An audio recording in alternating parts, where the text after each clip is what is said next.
You're watching Talking Points, a focus on the political scene in Lubbock and across the South Plains. And welcome back. Here's a look at some of our political headlines from the past week. State Representative Drew Springer, whose district covers a lot of our eastern counties, has decided he's running for an open state Senate job in a district out of our area. The governor has set up this as an emergency special election because the seat has to be filled before the session begins in January, and we might have to have another quick election to fill Springer's House seat. Springer's running against Shelley Luther, by the way, who you might remember is the salon owner jailed for her reopening of her business after the pandemic shutdown order. And the November ballot will include the nearly $300 million Friendship School Bond. That bond was supposed to go up for a vote in May, pushed back because of COVID. The bond includes $165 million for a second high school, $38 million for a new middle school, and $28 million for a ninth elementary school. The bond would raise the district tax rate by 3 cents, but board members argue they have to do it to keep up with all the growth in the district. Downtown Lubbock's brick streets will stay put for now in a compromise with the Lubbock Heritage Society. The city council has changed its ordinance to remove a lot of the historic brick streets in favor of asphalt, which is easier to maintain. Instead, bricks will likely stay on streets like Broadway and Buddy Holly Avenue. Council expected to vote on this at their next meeting. And Libertarian vice presidential candidate Spike Cohen made a campaign stop in Lubbock this week. Cohen told folks at the Tim Cole Memorial that he and presidential candidate Joe Jorgensen wanted folks to know that, unlike other politicians, they care about the concerns of people here in what many call flyover country. My message to the people of Lubbock County is very simple. Your power has been taken from you. Your money has been taken from you. Your freedom has been taken from you by Republicans and Democrats working together every day to make your life harder for the benefit of incredibly powerful, well-heeled political billionaire cronies who have bought and paid for them to be in office. Libertarians seek to dismantle the policies that have made your lives harder and take that power and that wealth and that freedom and that money and put it back in your hands where it always belongs so that you can thrive and prosper in ways that aren't even possible right now. Cohen is a self-proclaimed anarchist who had originally campaigned as a running mate to someone named Vermin Supreme. That person didn't win, but Libertarians voted their ticket separately, and Cohen won that. The deadline to submit your census information is September 30th. I know we've talked about that some here, but it's impossible to overstate the way that information benefits folks in need all over the South Plains. That includes those who are working with Lubbock's homeless population to make sure they're counted too, and our Grace Morris shows us.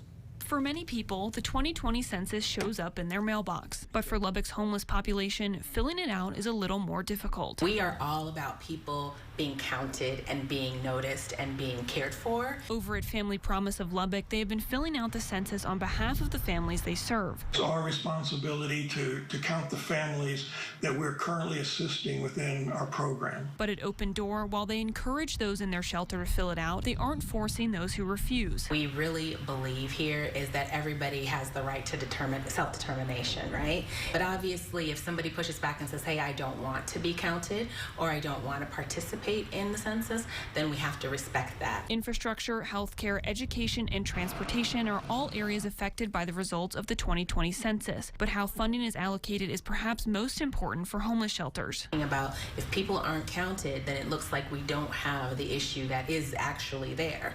And then funding goes down and opportunities to be able to meet the needs of the people that we're serving goes down as well. Especially since many fundraising events were canceled due to COVID-19. Federal funding could become critical to local shelters. We count our families for the selfish reason of knowing that federal resources are allocated according to that count. And we want to make sure that we get it, that the state gets all the resources available to them. And since shelters in the area have seen a rise in homelessness since the start of the pandemic, we've seen quite a large increase in families that are looking for a stable place to stay. For them, it makes filling out the census more important than ever. Our tagline is that so they can live, thrive, and belong. And in order to live, thrive, and belong, you got to be counted first.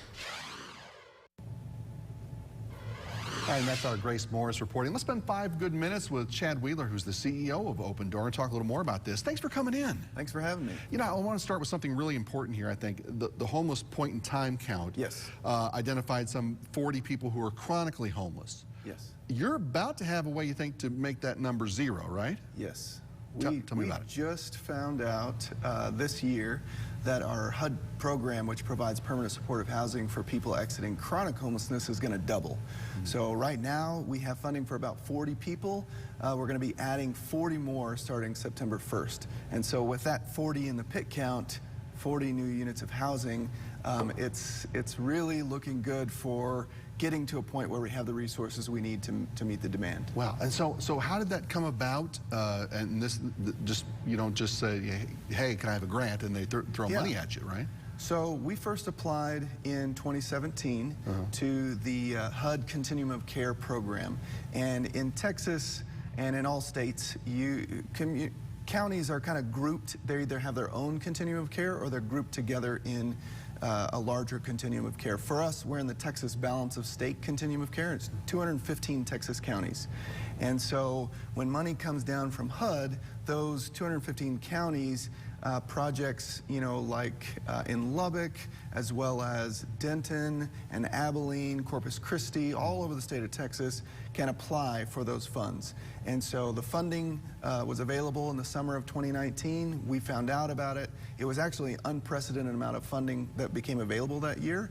And so we said, this is the year to go for it and just shoot for what we need. Wow. And so then that process, you write the grant and you hope for the best, or how does that work? Do you talk to local leaders about hey, can you help us out with this? How does that work? Well, for Open Door, we write our grant in-house, and we've done that every year, and it is a daunting and complicated process. You're reading hundreds of pages of rules and regulations to figure out what you have to do. But once you get it down, it's really pretty straightforward. They want to know what you're going to do, how you're going to do it, what your goals, how you're going to measure your outcomes, those kinds of things. They measure things like housing retention. So every person we put in housing, we track from the beginning of our project in 2017 to today, how many people stay in housing versus return to homelessness or exit somewhere else. And so, for us, we have a housing retention rate of 93%, which is really good. So, each year when we apply, we report stuff like that, and that helps. You get points based on your performance and your application, that kind of rank you in comparison to other projects throughout the state. Is this grant just for the housing, or can it be used for something else? So this grant provides essentially two main components. One is rental assistance. So people in this program, they are renting apartments just like any other renter. They pay 30% of their income towards the rent, and the grant helps us subsidize the rest of the cost. So that's one component. The other component is supportive services. So we have case managers that we've hired. We have a patient navigator, which helps people kind of navigate the healthcare system and access the services that they need. And so it's a robust support system in place with housing. Wow. Now, obviously, this is not your only source of funding for here. We talked a lot earlier about the census and how a proper census can help with that. Can you explain how that works and how that can lead to better federal funding, and speak to how that could help groups like the Open Door here? For sure.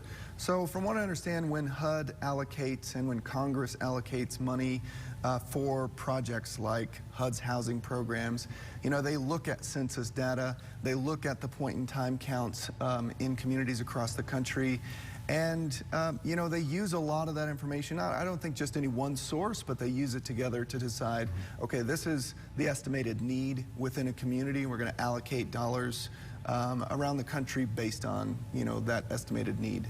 Can folks watching, if they want to do some things to help, how do they find you? Can they do that? Can they be part of that? So right now, the easiest way to get connected is either on Facebook or our website, which is opendoorlbk.org. And you can go there and we post information about what's going on and how you can be involved. With people moving into our housing program, a big need is furniture. So almost everybody we move into housing, they have the belongings that they carry on their back in a backpack, but they don't have much else. So we help furnish each apartment, everything from a bed to silverware and plates. Interesting. All right, help them out. Go check them out on Facebook. Chad Wheeler, CEO of Open Door. Thanks for coming on. I appreciate so much the work you're doing, and good luck to you in the future. Thank you so much.